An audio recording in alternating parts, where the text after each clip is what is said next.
main goal is to understand deeper about our semi-group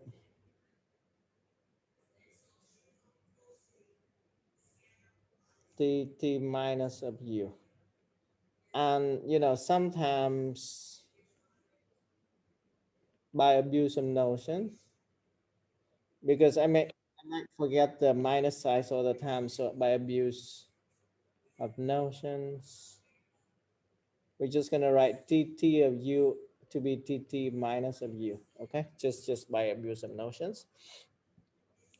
Okay, so again, as a quick recall, the definitions of Tt minus is sort of like you take a point xt here. This is t, this is x. You take a point xt here. We are taking sort of the minimum values among all possible, sort of like cost functional, and that is amount of sort of going from x t back to y0, so if you hit the point y0 here, you pay the terminal cost u of y in this case, and then the cost of going from y0 to xt, the minimum cost is going to be ht of yx, right? So that's the minimum cost going from y to x. So the semi group is just the minimizations of the sum of the costs. So it just, so by abuse of notion, I would just write this like that as well. So it's the minimum of y ours uy plus ht going from y to x. Okay, so that's that. Last time we already proved certain properties of the semigroup. I'll just recall them quickly. It's bounded, so hence finite. That's not a big deal. Um, the other point that is really important is that if you go up for enough amount of time, say for any sigma greater than 0, your semigroup gonna be uniformly Lipschitz with constant at most c sigma. So that's a very important property, that for t greater than equal to sigma, t of u is always Lipschitz with Lip constant less than equal to c sigma. Okay, again, it's really simple, but it's important. We're going to try to discuss a bit deeper today about further aspects along this line, and then I'll tell you also how's it going. So the other day, the not the other day, I mean the previous time, we also proved that it has a semi-group property, that you can go in time correspondingly, and if you add a constant to it, then the constant can be pull out naturally, right? Because you can see that if I take tt of u of x plus a constant c here, it's just going to be minimum of y of uy plus c plus the cost going from y to x. So the constant is irrelevant here, right? Just a constant, so you can pull it out. So it's c plus min of y, u of y plus ht of yx. So that gives us that we have is c plus tt of ux. Okay? It's very simple, but very effective. You're gonna see why later on. Also, it has the comparison principle or the monotonicity property. This is also another important property for elliptic parabolic PDEs or PD with maximum principle in general, that it respects the ordering. Um, and finally, it has the inf commutative VT property. That is, the inf can be put inside the semigroup or outside, just provided that your function u is continuous. Okay, so very simple, but again, I would say that this is sort of like, this is the key property for first order uh, Hamilton-Jacobi equations with convex Hamiltonian. So this fails if H is not convex, or like you know, like you guys asked the question last time, or if we are in the second order case.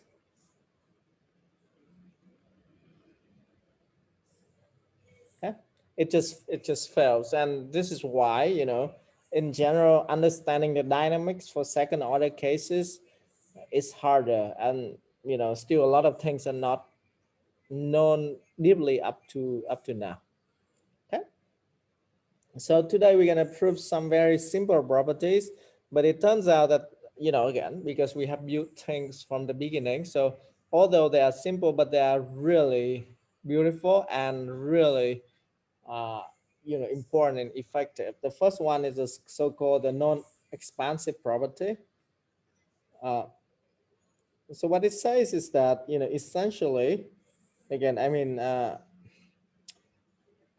don't know how to draw this picture geometrically, because each of this one is a functions. But if you think about u as a point and v as a point, and this is like the distance between u and v, again, this is totally wrong. But so non-expansiveness means that, you know, as you go along your semigroup, you know, as you goes in time,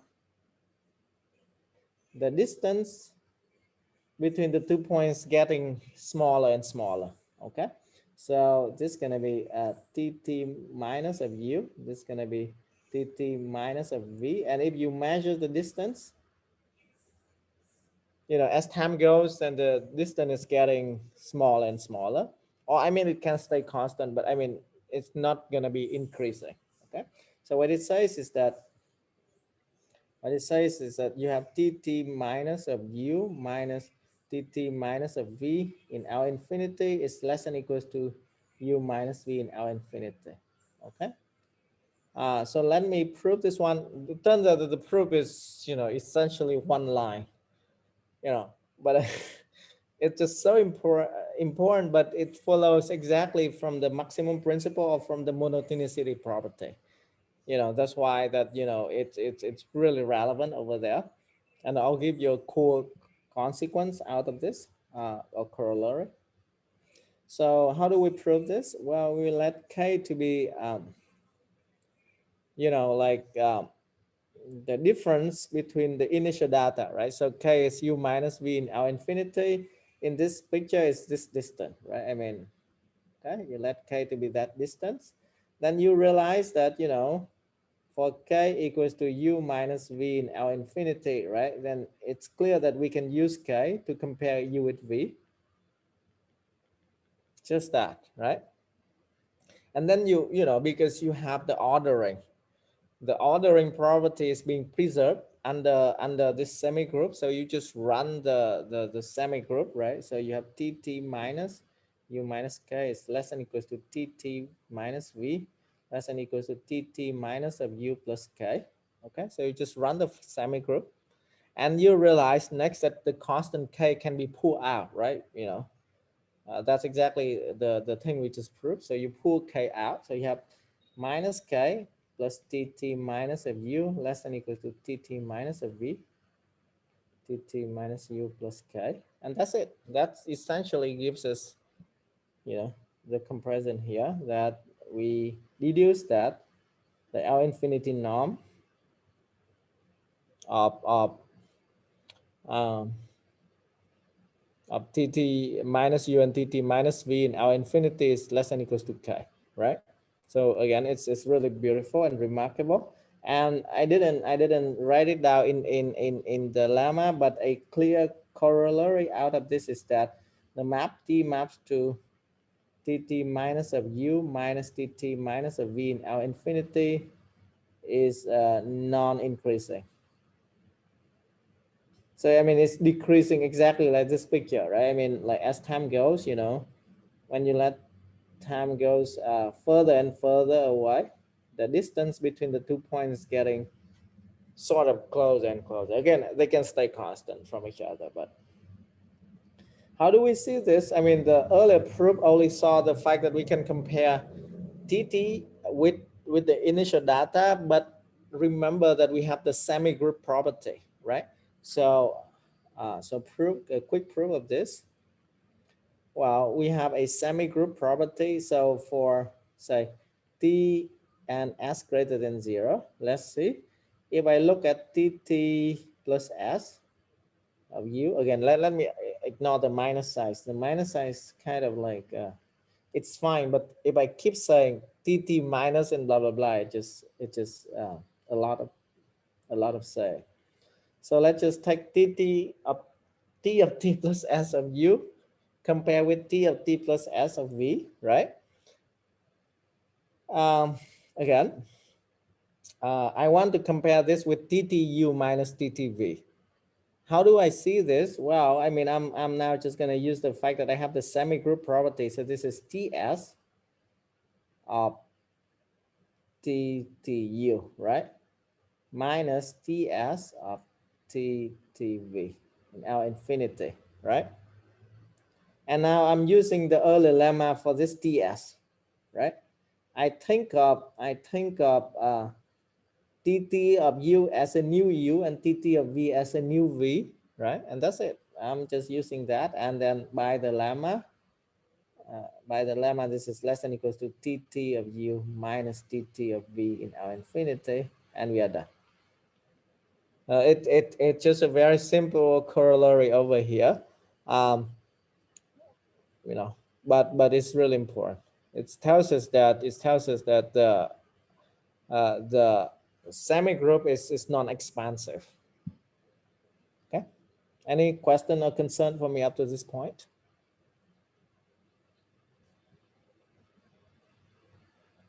Okay. Now and then let me give you the next remark before I prove the theorem. The next lemma, which is also important. So the remark I would like to give is that because of this non-expansive property,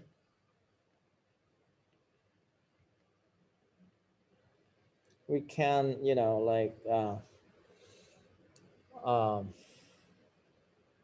say use approximation to consider nice enough initial data whenever needed. Okay, so what do I mean here? Well, what I mean here is that, in general, you can have crazy initial data to start with, right? Again, your initial data might be only continuous.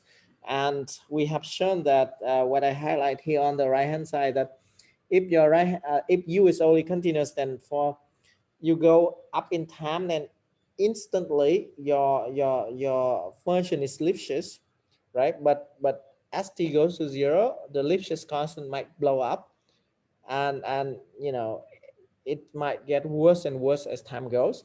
But because of this non-expansive property, we can say that, for example, if I know that I am only given that U is in the torus, and I need to continuous function in the torus, and I need to prove certain property, then we can approximate U by UK, which is a sequence of Lipschitz function in the torus, for example, and UK converges to U uniformly. Right. So by that I meant uniformly, then clearly that the L infinity norm of UK minus U converging to 0 as k goes to 0, infinity, right?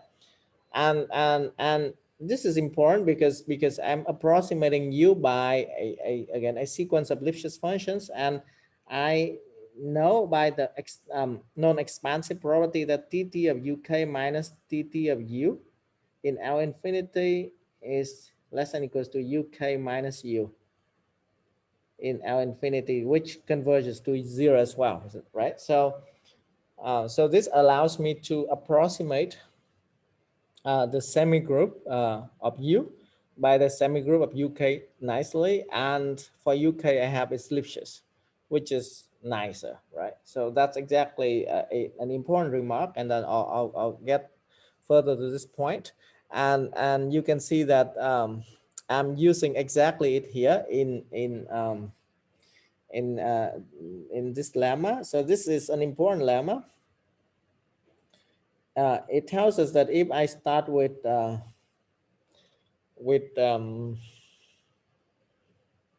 u to be just continuous function, then the first point is that the semigroup is stable. That is, I have st goes to 0. It's realized exactly u as the initial condition, right? So it's exactly the correct initial condition as t goes to 0. And furthermore, I have that the map t maps to tt minus of u is uniformly continuous. Okay. And uniformly continuous here, you can think of it as in the space of ctn, or or uniformly in X. That's either of that is the same. So let's do it. Like as I said, now let's prove the point one, and the key point here is that I'm using the fact that I'm using by the above remark, we only need to consider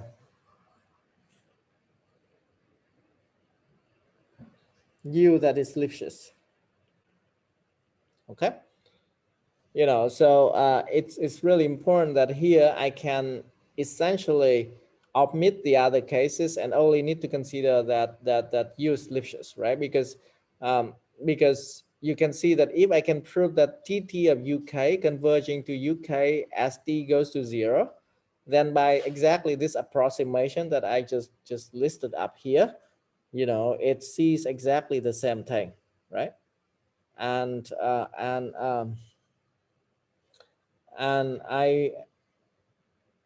I would see that in the limit as tt of uk converging to uk, then it should gives me also that tt of u converging to u as t goes to 0. So it's really important to have that, just to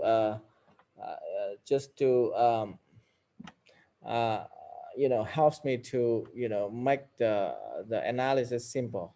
Okay. So of course I can do it also with continuous functions. It's just a little bit more complicated, and I want to explain to you the key points. Okay. um so so that's beautiful. Let's do it. Okay, so let me highlight things on the left panel now, because that is pretty clear. So assume that the Lipschitz constant is bounded by k. Then the first thing we can realize that typically that having one of the bound for estimations is easy because of the inf property, right? The semigroup is the inf among all curves, and bounding from above is easy because I can just select one particular curve for my choice. And here I chose gamma to be a constant curve, right? So what I'm doing here is that in this picture, this is exactly what I'm doing. I'm taking the point xt here, and I'm selecting just a constant curve going that from x0 to xt. So I'm selecting gamma s to be x for OS. Okay. So I'm selecting this particular curve. Again, you can choose different ones as well because you use Lipschitz, but this is the easiest one. So if I choose so, then I have this bound an upper bound, that's quite clear, right? So that's a good upper bound. And you can see that as t goes to 0, you know, the right hand side going to 0 in a uniform manner. So that's clear, right? So okay, maybe let me write down. So from that I have the upper bound tt of ux. Again, I'm omitting the minus size whenever I, you know, whenever there's no confusion. This is bounded by t times max x in the torus of L x0. Okay, so that's an upper bound. Okay. Um, that's beautiful. Now I'm doing a lower bound, and the lower bound here is also quite interesting. I'm using the superlinearity property coupled together with the Lipschitz of U. Well, I mean, of course, it's a little bit. I wouldn't say that it's clever here. It's sort of. I mean, we have used this kind of trick earlier when we proved the regularity property. So we are using it exactly in the same manner. You know, because L is a superlinear, right? So given any k, we can find ck so that L is bounded from below by k times the length of v minus ck, or you can select something better or bigger than k is fine. I'm selecting k here, and k it's exactly the Lipschitz constants of the initial data. Okay. Yeah, of course you can say that this is a little bit smart, but I don't know. I mean, it's sort of it's just a trick of sort of like bounding the action functional of L by you know, you bound the action function of L by k times the length of gamma dot ds minus a constant. I'm not afraid of ck times t, right? Because t goes to 0 anyway. Uh, but what is there is that I'm just using this simple trick of bounding it by k times the velocity, and k times the velocity integrating can be bounded from below by this integral. Okay. Can be bounded by k times the integral from 0 to the gamma dot of SDS, putting the length outside, right? By triangle inequality, for example, or Jensen inequality. Okay. And so let me write down here. So we have u gamma 0 plus the integral from 0 to t L of gamma dot ds is greater than equals to u of gamma 0 plus k times the integral inside, right?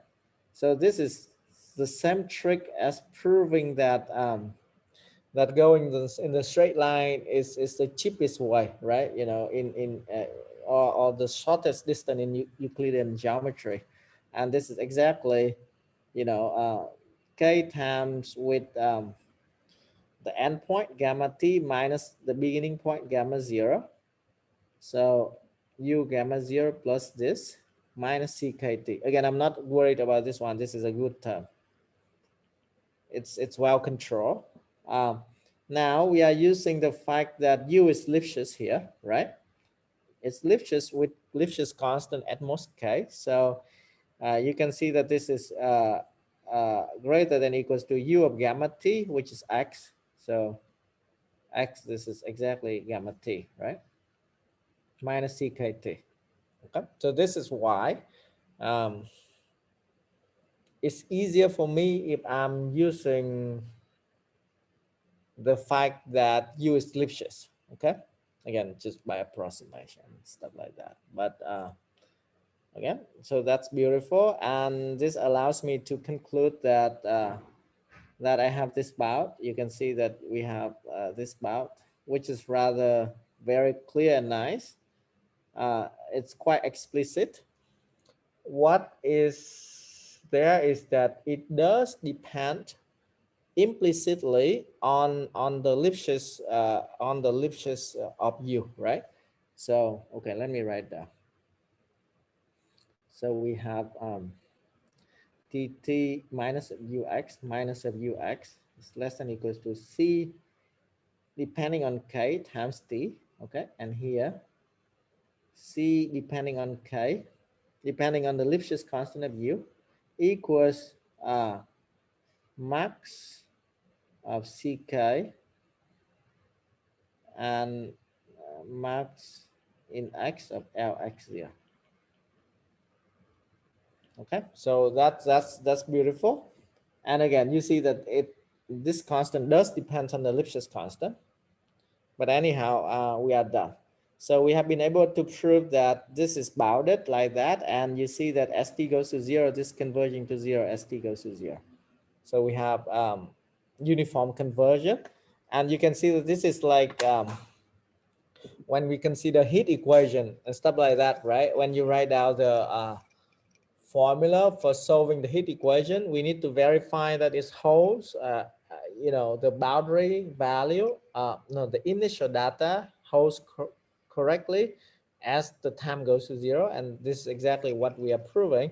We are showing that it respects the initial data in the classical sense. Okay.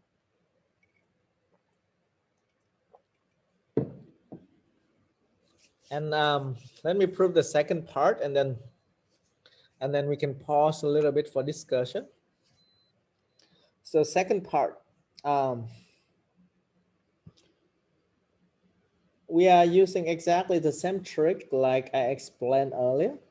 If you want to compare, t at two different times, t and t prime, right?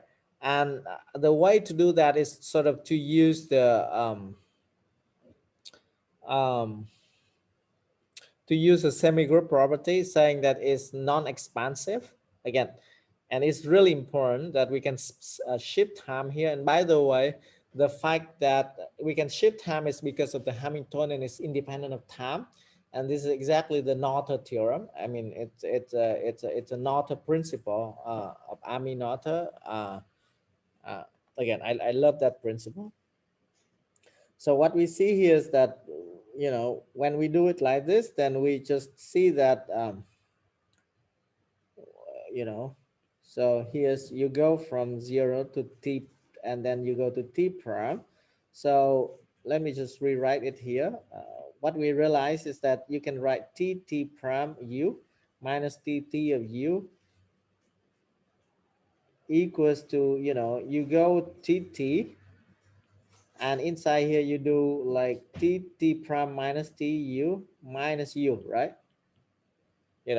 I'm just pulling the tt out, and by the non-expansive property, we have this is less than or equal to t of t prime minus t of u minus u in L infinity, and this is less than or equal to c of k times t prime minus t. So it's in fact Lipschitz in time. Okay, provided that u is Lipschitz. Okay, so that's something that's important. Um,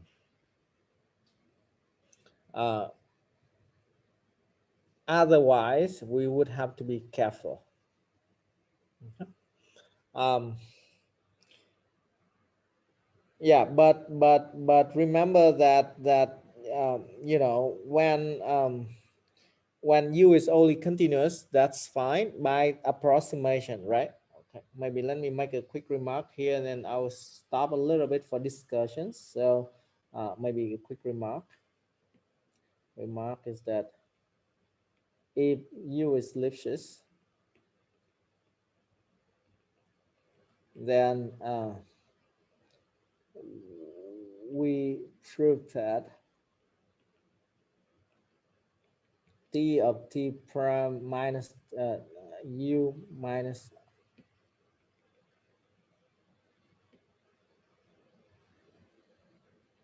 t of u in L infinity is less than or equals to some constant depending on the Lipschitz constant. So depending on du in L infinity times t prime minus t, right? So it's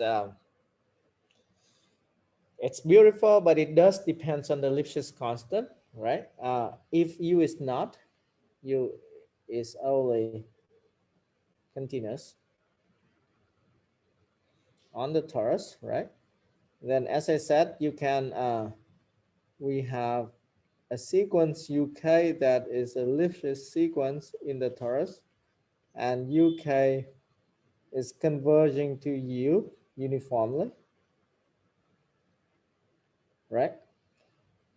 So how do we prove that it's going to be uniformly continuous now? Well, I mean, this is exactly the trick of epsilon over 3, if you remember it correctly, right? So I'm just going to make a quick remark right away, right?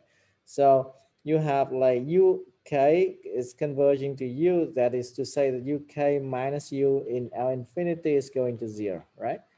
And you want to compare what is, you know that TT prime of UK minus dt of UK, L infinity is less than or equal to C of, depending on the L infinity norm of duk times t minus t prime, right?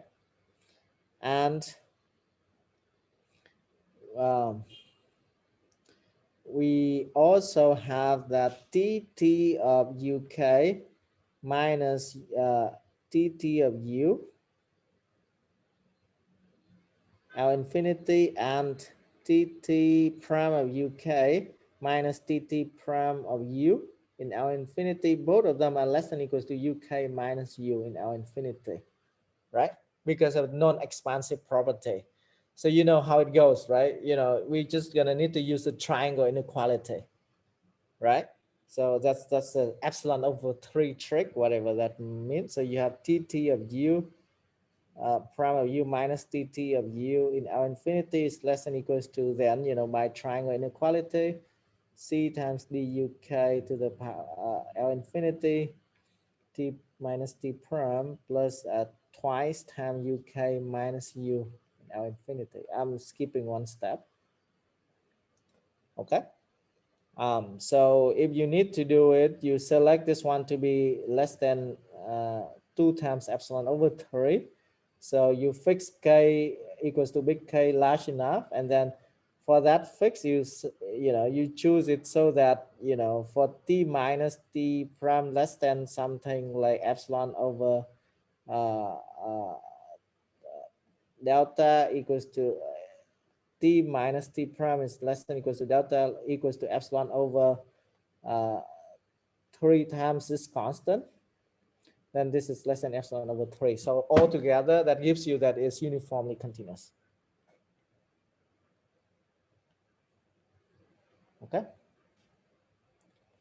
But again, this is a remarkable property, because if you see that in various papers in the literature, including, you know, when I write papers about large time behavior and stuff like that, because of this stability property, I can easily assume that my initial data is Lipschitz or smooth. All right, so I can prove large time behavior results, or I can prove certain results for smooth initial data.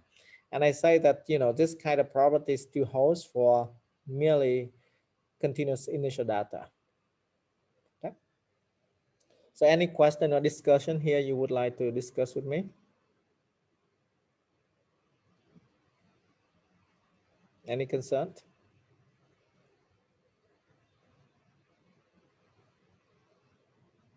Okay, good. All right. So then let me finish this last theorem, and then again we have time for discussion. Finishing this last theorem is not too hard, but again, the theorem is remarkable. It's a kind of a compactness result, right? You take, I'll tell you, actually, there are some, I'm not working in this direction, but my friend who's a top expert in this direction, I'll mention to you. So you fix a time sigma greater than 0, okay? That's fine. You take the semi-group of a whole tt minus of U, where U is, um, I'm not saying this one right. So I take the semi-group of a whole space of continuous functions. Okay, so I'm saying it right now. So what I'm doing here is that I'm taking tt, writing here is not good. It's I need some space. Okay, let's try.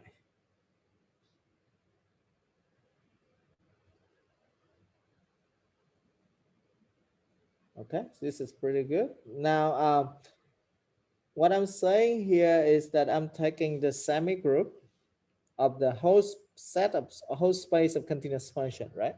The space of continuous function is huge, right? And it's by no means compact or anything. But what is amazing is that this semi-group maps this whole space of continuous functions into, you know, a set that of functions that is equilicious in the you know it's equilicious in the torus cross sigma times infinity, right? So what it says here is that, you know, tt minus c of tn is compact in c of tn for t greater equal to sigma or something like that. Okay, I'm just saying it in a rough way.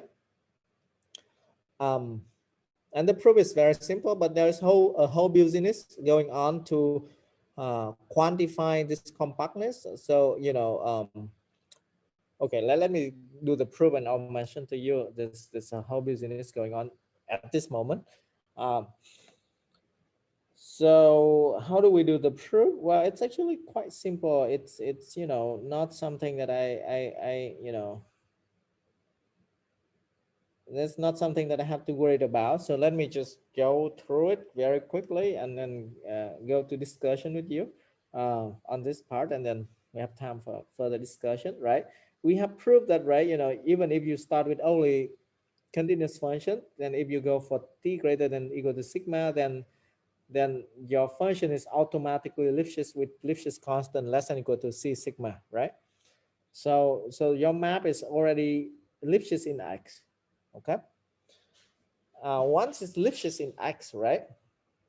And the Lipschitz constant is already bounded by, remember that this is, this C sigma is the upper bound of your Lipschitz constant, right? So then this business kicks in. This is exactly the point that, you know, what I'm highlighting here on the right kicks in, right? Once we know that for time greater than sigma, your function is Lipschitz in X, then by exactly the result we just proved, for any time greater than sigma, then we also have that it's Lipschitz in time. And the C tilde here only depends on C sigma. But C sigma is fixed, right? Because sigma is fixed. So we are done, right? We have proved that our semi-group is Lipschitz in space and time. This is amazing. Okay. Any question for me? Yeah. So again, and you see that, as I said, um, okay, modulo certain technicalities, the sets up, okay, the sets up bounded and Lipschitz functions is compact in the space of continuous function, right? So there's a, so we are done, okay? But let me tell you this, there are lots of not just PD, but also applied math and analysts here, and dynamical system related or people that are interested in dynamical system here, that, you know, so we have seen that the semi group has the compactness property,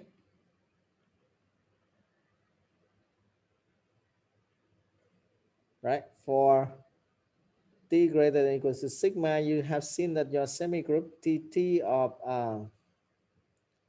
the whole space of continuous function is compact. Okay, I have, you know, honestly I have to be careful here, but compact modular constant, okay, morally it's compact in CTN.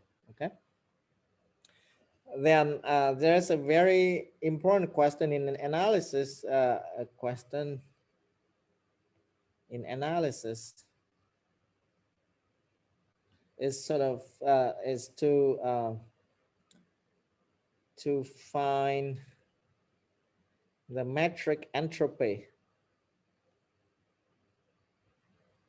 of TT of C of Tn. Okay, metric entropy here means what? Um, okay, maybe actually let me be careful, so I'm not, I'm being honest with you, because what I'm saying here is semi correct, not correct. Let's take it bounded in any ball. So your initial data is bounded, so this is absolutely correct. I'm not cheating. So this is a question that is important in analysis and also in information theory or whatever, right? Once you know that it's compact, then you want to find quantitative compactness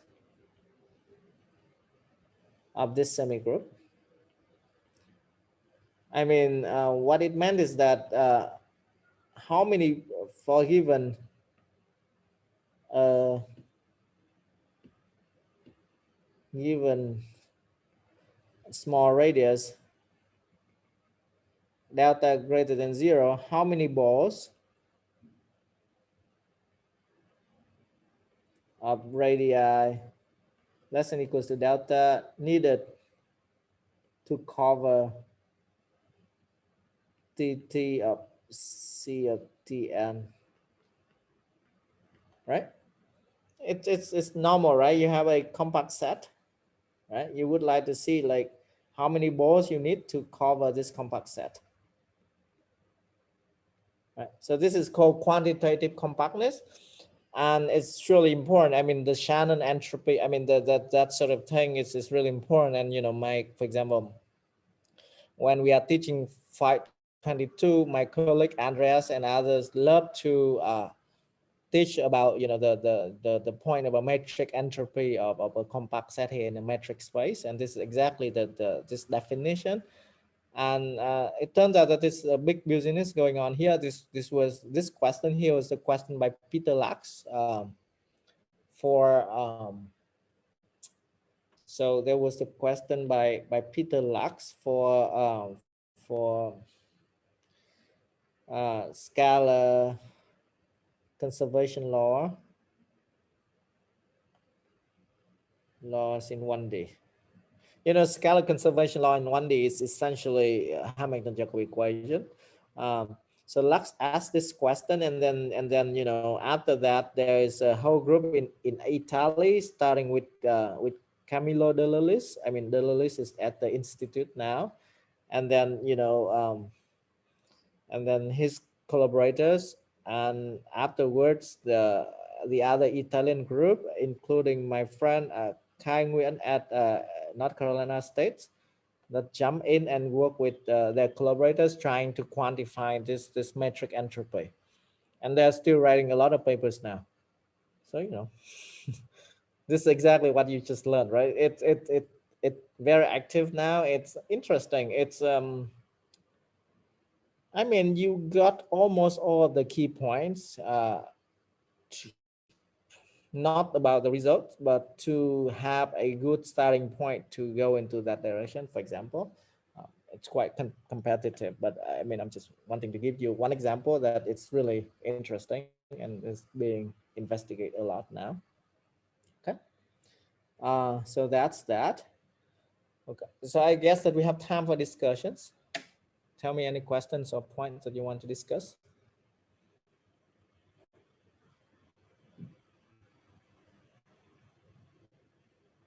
No?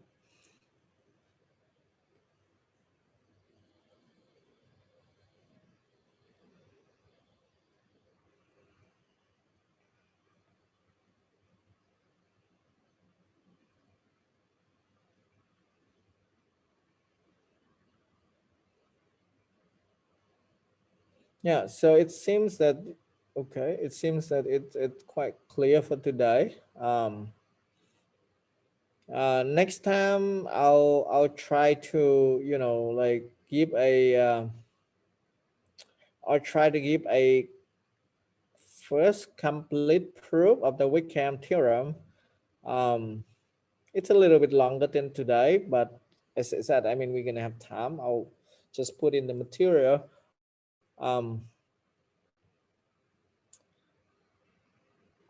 Yeah, I guess that I have one question for you to think about. It's just not hard, but a quick question for you all to think about is that we have proved that if you start with inertial data that is merely continuous, then your semigroup is automatically Lipschitz after some time, right? Uh, right. So my question for you is that so assume initially that U is Lipschitz. Okay. So initially it's already Lipschitz. So prove that um, there exists C greater than 0 such that TTX maps to TTUX is Lipschitz with with uh, with Lip constant less than equal to C for all time. Okay. So this is just an updated version of the fact that if we start with initial data that is already Lipschitz, then it's Lipschitz for all time. This is not surprising. It's clearly Lipschitz for any time greater than sigma and above, right? And that is also uniform. So what is missing is only going from 0 to some sigma, right? Uh, um, it should be quite straightforward, not straightforward, but it should be quite interesting. So why don't you all discuss about this, or maybe start some discussion on Piazza or whatever, if you feel that there's a need. Maybe I'm gonna put this one in the in as one of the problem in the second problem set at some point. This is interesting. Okay,